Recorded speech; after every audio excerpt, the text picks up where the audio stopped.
Lions club of Ichalkaranji आणि Kent chess academy यांच्या वतीनं इचलकरंजीत शालेय खुल्या जलद बुद्धिबळ स्पर्धा 2024 आयोजित करण्यात आल्या। या स्पर्धेत 50 शाळांमधील 250 खेळाडूंनी सहभाग घेतला होता।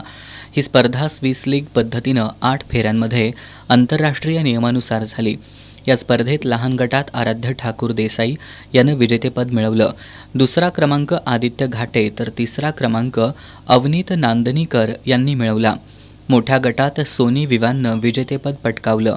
आदित्य चव्हाण उपविजेता ठरला, तर तृतीय क्रमांक कश्यप खखारिया यानं मिळवला। विजेत्यांना रोख रक्कम आणि आकर्षक चषक देऊन गौरवण्यात आलं।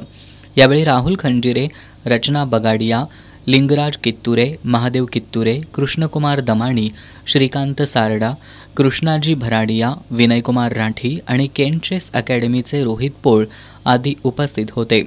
स्पर्धेत मुख्य पंच म्हणून राष्ट्रीय पंच करण परीट, आरती मोदी, राज्य पंच विजय सलगर, अस्मिता नलवडे, सम्मेद पाटील यांनी काम पाहिलं।